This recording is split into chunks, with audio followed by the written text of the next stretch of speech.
This is Politics and Media 101. I'm Jeff Browning.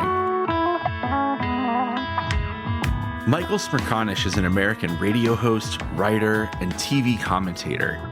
In recent decades, the way that we get our information through the media has drastically changed. Along with it, changing how we see the world, see ourselves, see our place in the world, changing what we expect of our politicians, how we vote, and a whole lot of other things.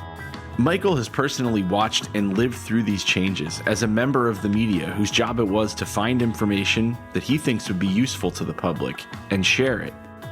We spoke with him about all of that, about the good and bad impacts of the internet and TV on our politics, and more. As a reminder, like all of our episodes, this is an edited version of a longer conversation that was taped live with audience questions. For information on how to join us, past episodes, and more, please visit our website, pm101.live. Please also take a second to subscribe on whichever streaming service you're using right now so you don't miss our next episode this Friday featuring Isaac Saul, who's a reporter and the founder of Tangle News. Without any further ado, let's roll the tape. You're based in Philadelphia or right outside of Philadelphia instead of the general CNN hubs of New York, DC, Atlanta. Does this give you a different perspective being outside of, the CNN bubble or the hubs of those big cities? I have been on radio airwaves in some capacity for 30 plus years. I've never had to move market to market. I've been very lucky. But I'm a product of an era where hosts kicked around from market to market to market. And in my case, I've spent my entire life in a 50-mile radius in the Philadelphia suburbs and in the city proper. So I deliver my daily radio program. I'm joining you having just delivered a 3-hour live show right in sort of the first ring of suburbia outside of Philadelphia. And I do my CNN program from Philadelphia Center City every Saturday morning. Of course, I've got to go to New York and I've got to go to Washington routinely, but I'm fortunate that I've been able to sleep in my bed through most of it. And Michael, you've been on air for a while, like whether you've said radio, cable news. What's been the most surprising interview that you've had, whether it be somebody that's come on your show and changed your views on an important topic to you because of something they've said, or somebody coming on your show and just saying something that was just stunning? Who was that and what was that like? So I've been very fortunate in interviewing most of the senior politicians that you could identify, whether it's President Biden, albeit as Vice President Biden, Barack Obama 8 different times, 2 of them, as I recall, in the White House. 1 was in the Oval Office, the Bushes, et cetera, et cetera, et cetera. None of those interviews are the most memorable. The most memorable of my interviews are, frankly, not even with celebrities, but with just everyday people who find themselves in the throes of some type of sudden fame that we can associate, understand, and I've been fortunate to get them on and tell their story. My philosophy of talk radio, even though I'm known for the front page and for the political stories, if you were to be in my studio with me right now, you would see that the largest photograph of many that are mementos is from Larry David, the Seinfeld and Curb Your Enthusiasm genius. And the sort of stories, if you remember from Seinfeld, the stories that are about nothing are the best stories of all, because they really are the stories about everyday lives and people who get caught up in something that's interesting. So that's what I most enjoy discussing. I'm combing media sources and outlets every single day for things that I'll talk about on radio, but I'm always looking for that nugget that is the sort of thing that people really would buzz about at a water cooler, if there were a water cooler, and not necessarily what's going on in Ukraine or with immigration or inflation, et cetera, et cetera. So, Michael, you were talking about the technological changes in the news and media industry broadly. And over the last 10 years, the biggest change, the one that it's impossible to ignore, is the shift towards streaming and cord cutting, so to speak.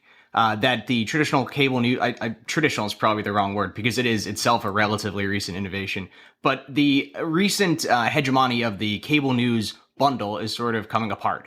And so the 24-hour cable news networks, many of them are starting to pivot towards streaming and trying to develop programming and even platforms for streaming. And because you have this experience across these different mediums, I'm really keen to hear your perspective about how ready you think that the big cable news brands are for this pivot. How prepared do you think they are? How suited do you think they are to thrive in a streaming world? I have no idea. I think about it more selfishly. What does it mean to me?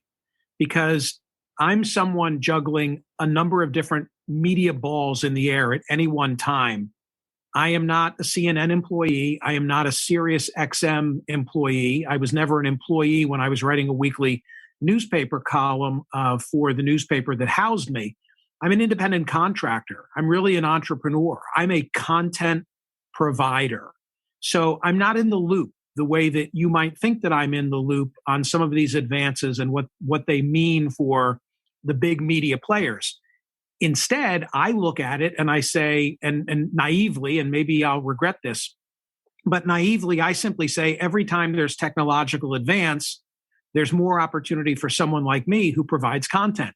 You can come up with all the platforms you want to. Now, what are you going to put on them?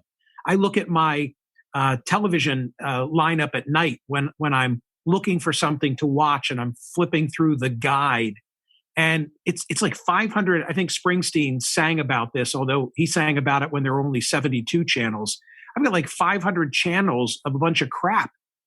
95% of them are just a regurgitation of old shows. So I look at that and I get a little bit nervous about the future of television as we have known it.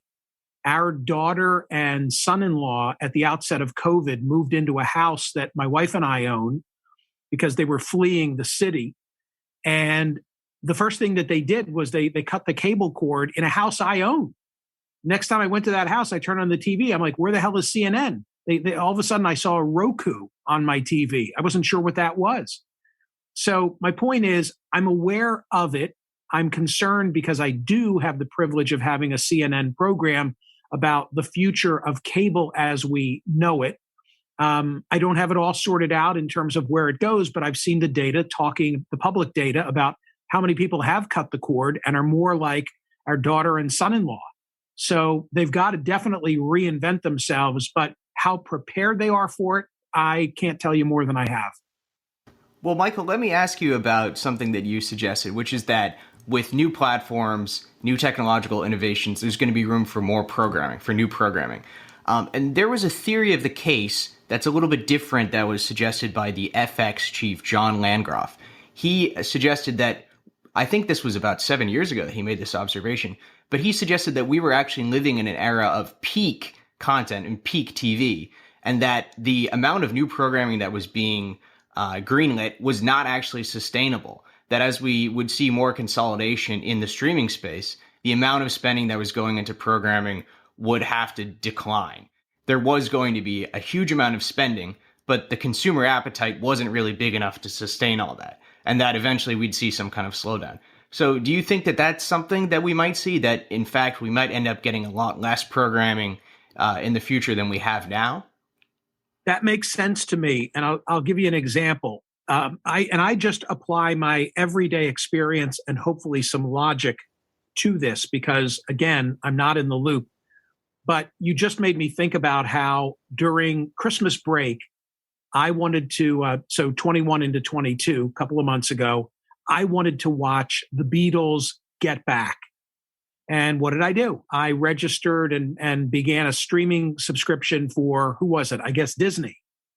And I need to go take a look at my cable bill and see how many different streaming services I'm paying for. I'm sure I'm going to be horrified when I do that I'm paying for lots of them and only watching occasionally. So, yeah, I think there probably will be a weeding out process and not everyone is going to survive. But I don't think that cable is going to go away entirely either. So what I mean is that during the course of my professional lifetime, I began in an era when it was the era of big networks and no cable television.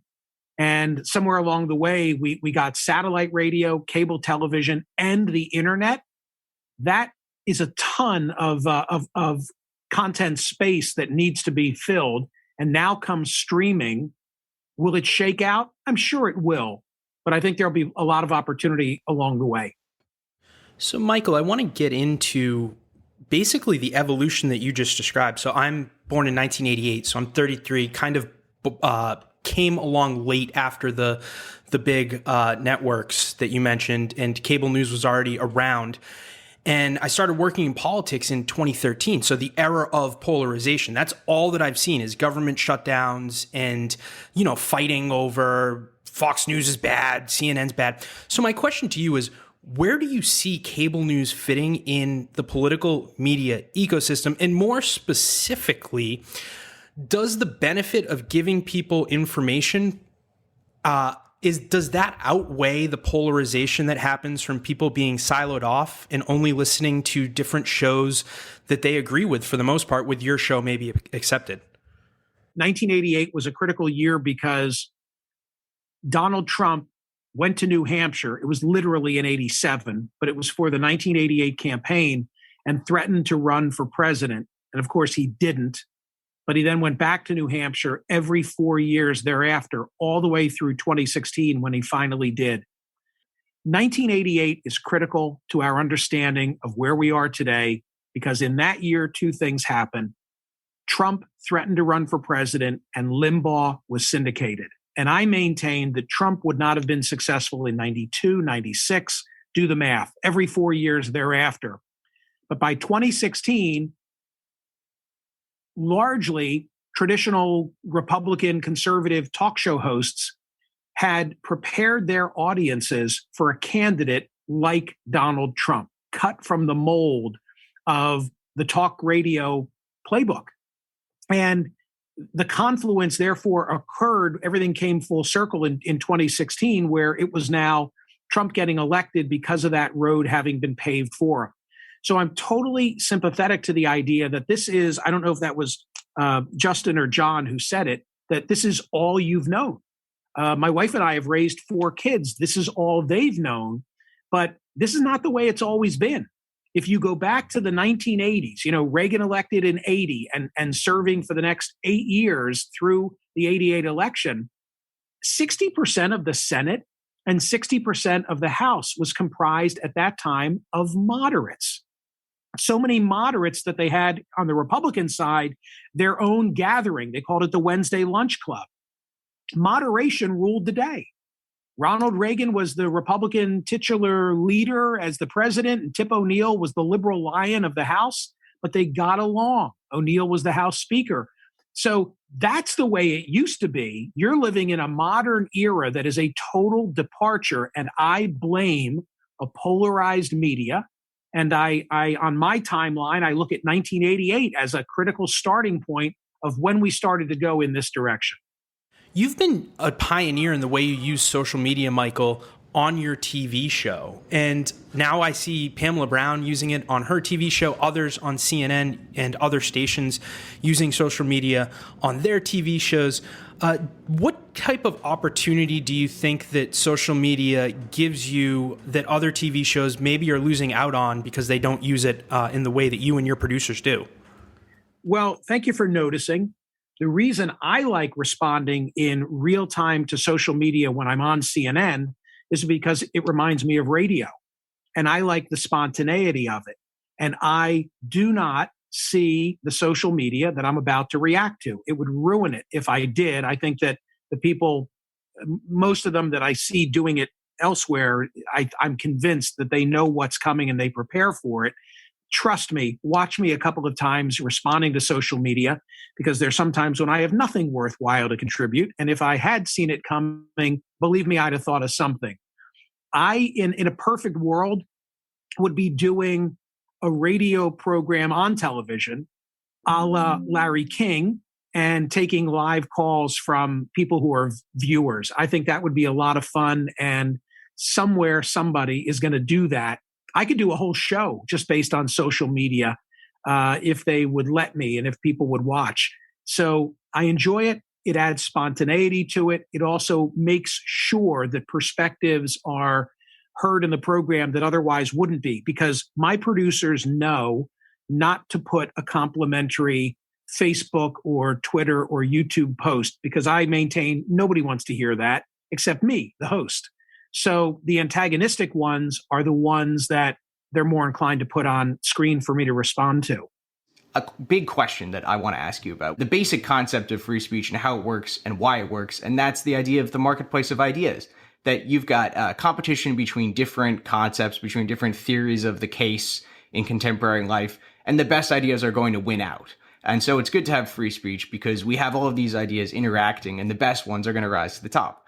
And in the age of social media, I think that even if we're not questioning the value of free speech for other reasons, we are questioning whether this argument still works, whether we can really say that the best ideas are going to win out in the marketplace. Because we've seen in social media so often misinformation or poor argumentation becoming the most popular. So what do you think about this? Do you think that the marketplace of ideas is outmoded by these new forums? How do you think the marketplace of ideas operates today in the age of social media?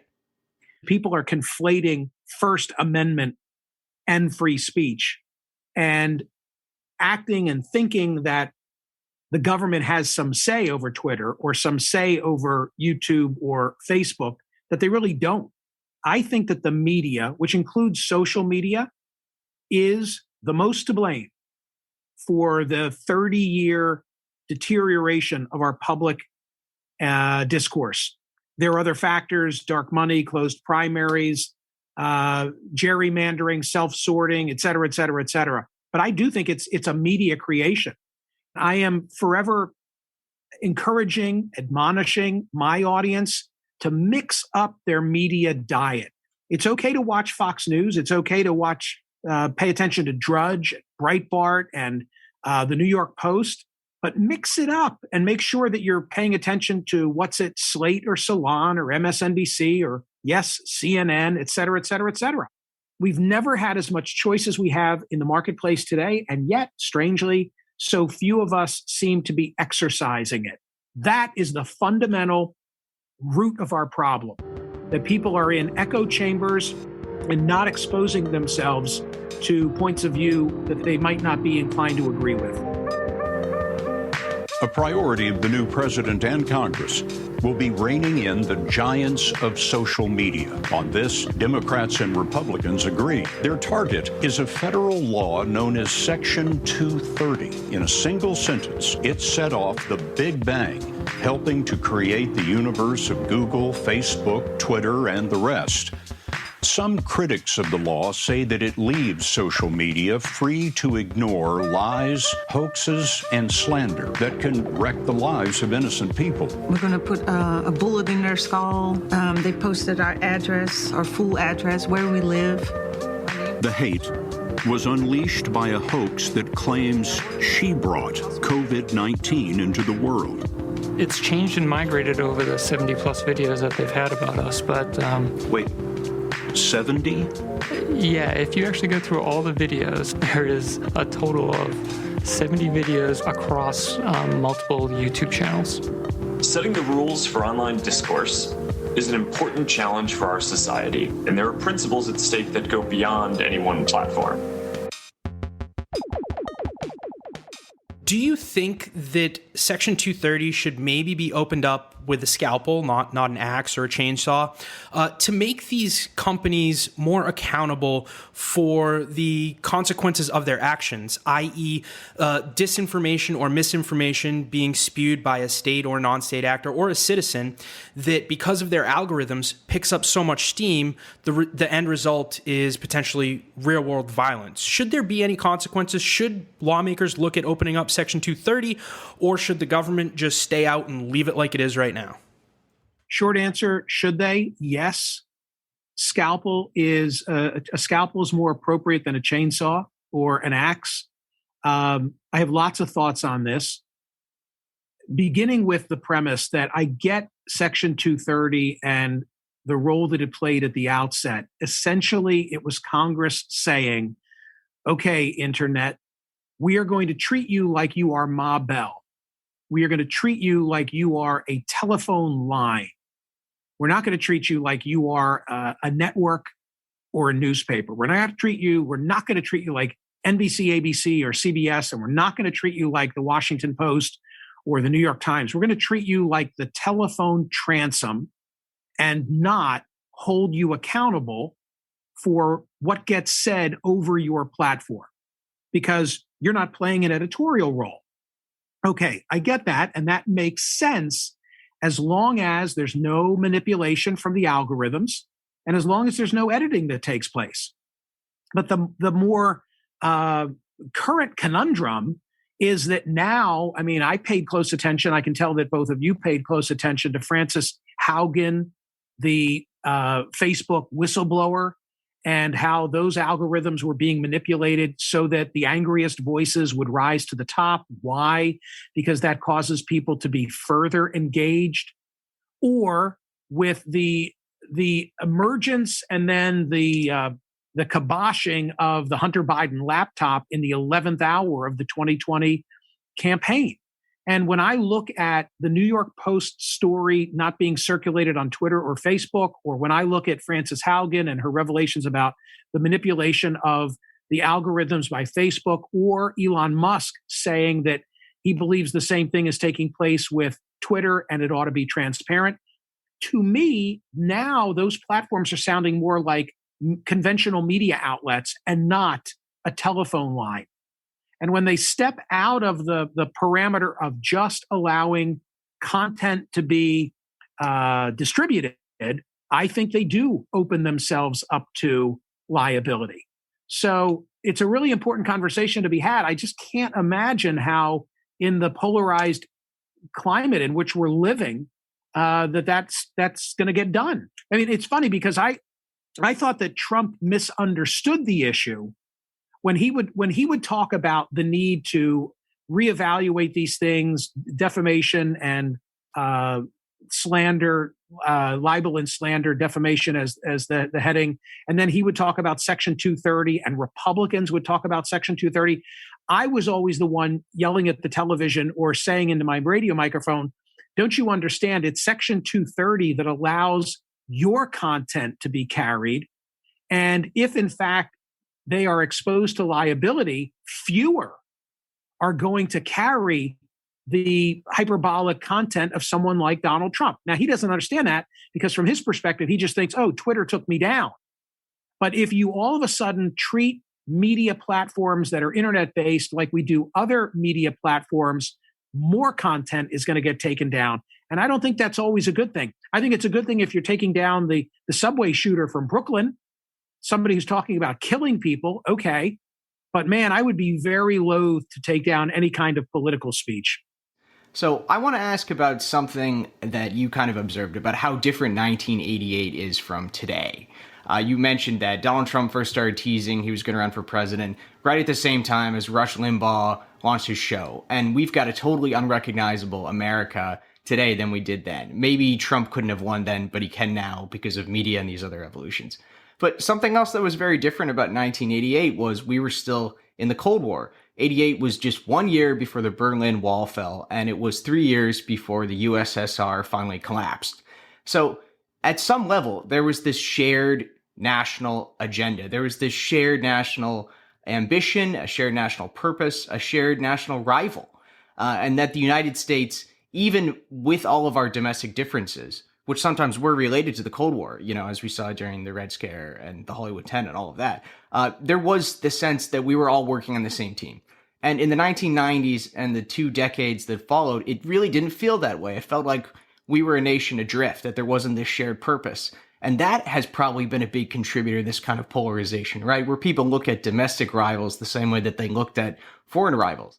So do you think that there's any chance that we can get back to this sense of shared national purpose? And if so, what might it be? What could be the thing that could really get Americans feeling like we're working together in the same project that we had in the 80s that we don't have now?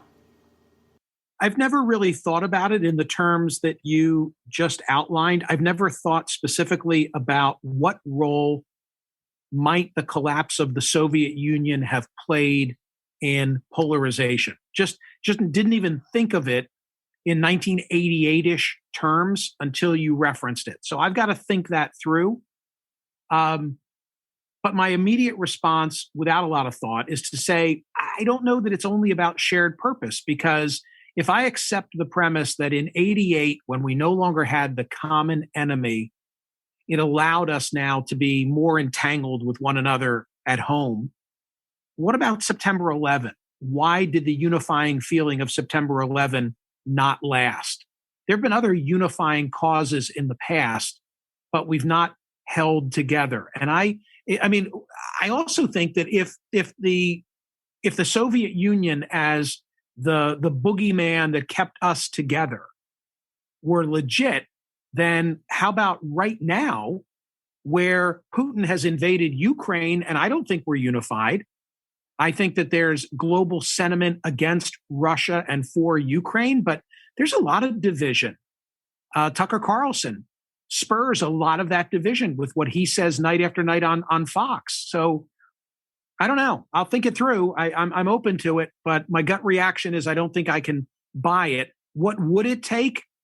You know, Jeff Greenfield wrote an essay about this for The Atlantic, and he was my guest recently on radio or television or both, I'm not sure, where he went back and he said that the idea that our division used to end at the water's edge, someone famously said that, is just not supported by history.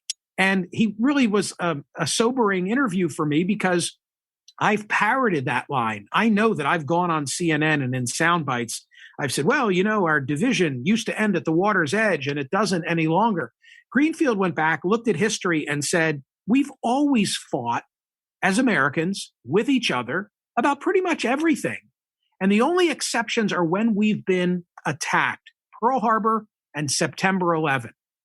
But if you look at world events that have involved us or in which we've had a stake over the years, it's just never been accurate to say we as Americans, we were united in this purpose. Hasn't been the case, he says. And he pretty much convinced me.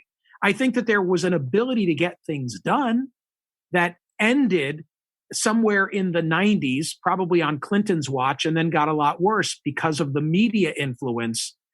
I'm not here to say that the 80s were a panacea or the 70s or the 60s, but at least people acted like adults. And I think that the internet has only been an accelerant to these trends that were already underway. Yeah, Michael, certainly the domestic competition in politics didn't end at the water's edge when Richard Nixon was interfering with peace talks in Vietnam to help his election prospects in the next election. So I think your point is very well taken. But Justin, would you like to introduce the audience now? Yes. So we have 10 minutes left. We're going to go to a couple audience questions. We'll start with Ike, and then we will go to Ken. And folks in the audience, try and be quick. Ike, over to you.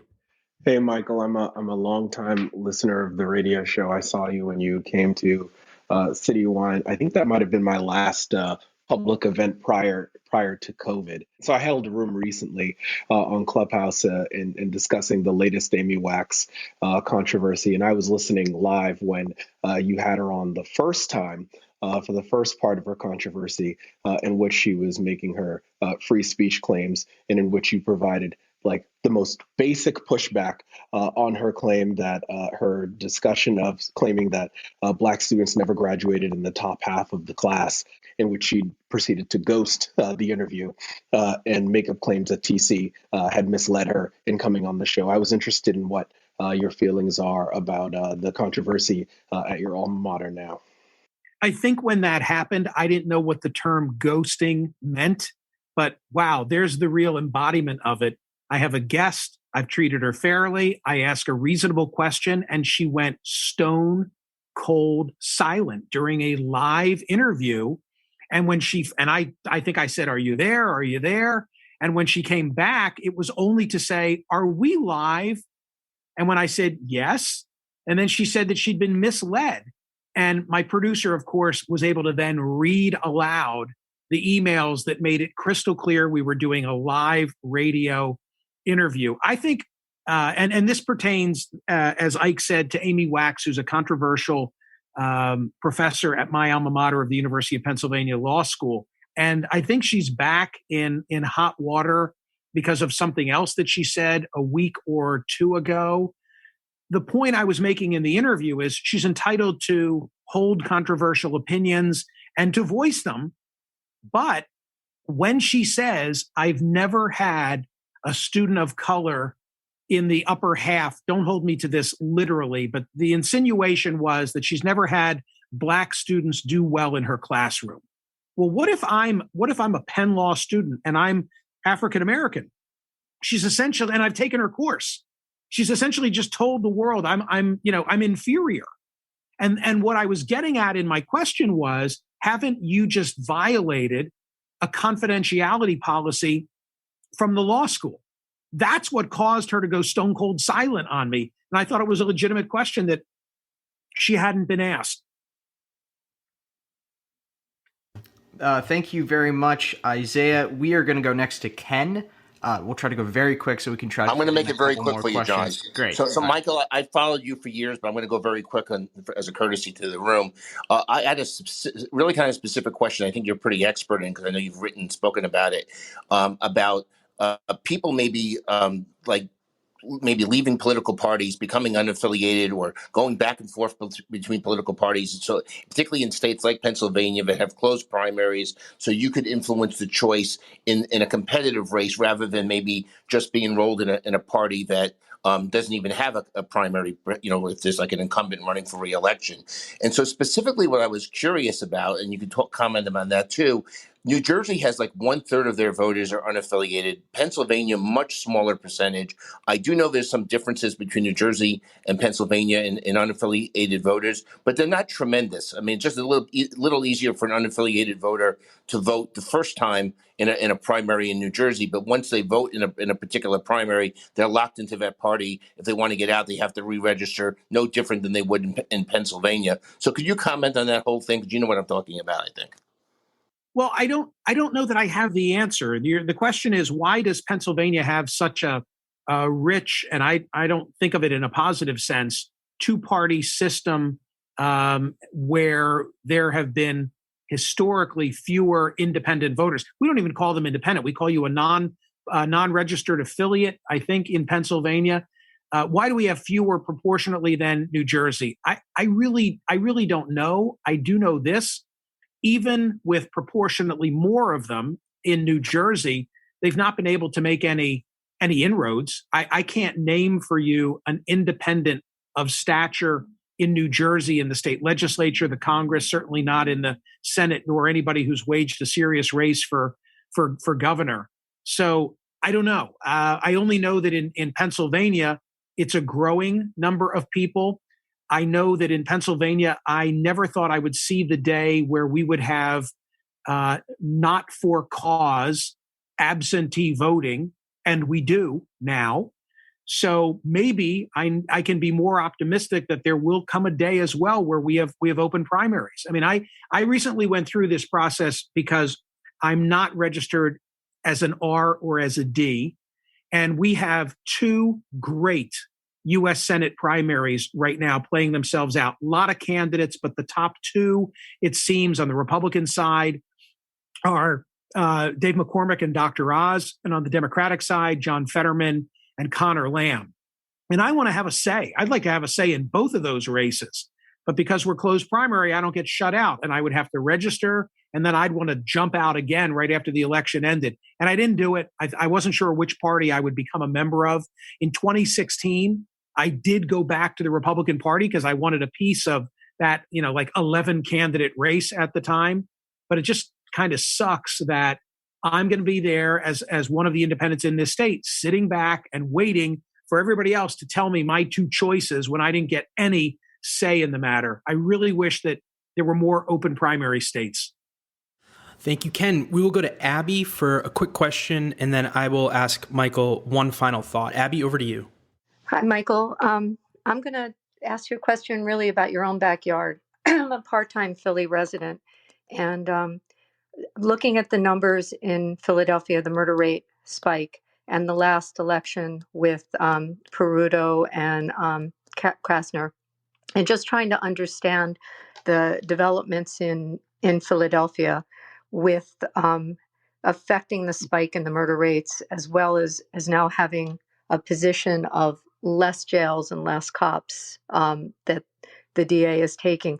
I'm just curious if you weighed in on that, if you were involved as that election took place, and what you think the direction in Philly is with the crime rate and how that's going to be projecting. Thank you. So there was never a prospect of Peruto, the Republican, defeating Krasner. If Krasner were going to lose because of the registration edge in Philadelphia that Democrats have, it would have, which is a shame. And I would say the same thing if there were a 7-1 Republican registration edge. There's just no competition. Everything is in the primary or not at all. And Krasner fended off an aggressive primary challenge. The margin by which he won was more than I thought that it would have been. Krasner is one of this crop of new, Abby knows this, but for everybody else's benefit, he's like Gascon. He's like the San Francisco DA and a whole slew of those who have been outsiders. Many, like Krasner, jumped the fence from being public advocates, criminal defense lawyers, to now, or civil rights lawyers now actually in the DA position. It's been something really interesting for me to sit back and watch, because in Philadelphia, we had a longstanding district attorney, and I know her well, named Lynn Abraham. Lynn Abraham had been a judge. She had been a DA. Maybe it was in reverse order. But here's the point. When Lynn Abraham, think of in the 1980s, was running, in the 90s, was running and being reelected, her slogan was "a tough cookie." Frank Rizzo, the very law and order oriented mayor of Philadelphia, had coined that nickname for her, and Lynn embraced it. And she would go out to campaign events and she would hand out cookies. At the time, to get elected as a prosecutor, that's what you had to do. You had to thump your chest and talk about locking up the bad guys and throwing away the key. So this is a sea change that we've now witnessed, where you've got these progressive prosecutors who are now minding the store, and it's so significantly different. I think what Abby's asking me is, what now? What now, given the rising crime? It was. I think I would say it this way. This is not an original thought of mine, but I embrace it. And if I can think of who wrote an essay on this recently, I'll credit them. But just know that it's not my original thought. The idea is that millennials have largely been behind the change of bringing into office more of the Krasners and less of the Lynn Abraham tough cookies. And they've been a part of this movement without benefit of remembering a time, 1970s, 1980s, where crime was spiking. And that maybe now, with some high profile crimes committed, especially from individuals who were shown some lax response by prosecutors, it's going to have a boomerang effect, and that the public appetite for those progressive prosecutors is going to go away. I think that'll probably be the case. And I think we'll probably settle somewhere in the middle, as we usually do on a lot of issues, where you're going to have to be tough as a prosecutor, get elected, but you're also going to have to be open to some criminal justice reform ideas in the process, and that it's not going to be all or one.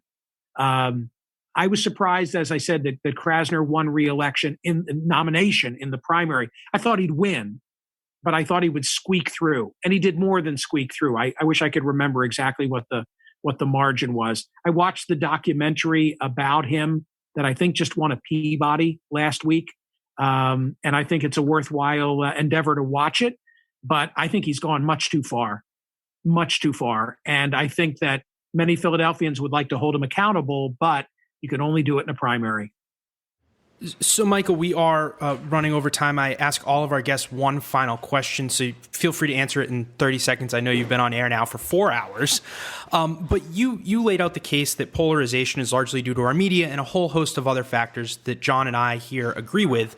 So I'm wondering, from your perspective, is it possible to have a Trump-like figure rise on the left, or are the electoral dynamics just so different from the GOP to the Democratic Party that that's not necessarily something we should be concerned about? Well, I'm not sure what you mean by Trump-like figure. Authoritarian. Okay, well, Bernie Sanders is certainly not authoritarian, but in a progressive sense, I thought that Bernie was very much Trumpian. You know, I thought there were a lot of similarities between the appeal that the two of them had as outsiders, even though Bernie's been around for a long, long time. I don't see the risk of an authoritarian, I can't even say the word, coming from the left. I don't know what that even looks like. I think there's a populist opportunity from the left. Democrats are losing their coalition. You know, so many of us, I'm sorry if I'm meandering now, but I'll try and give you an answer. So many of us thought that the changing demographics of the country spelled doom for the Republican Party. I just looked at the New Republic, I think it was, survey on the standing of a number of different political issues, but the one that jumped out at me was Hispanics.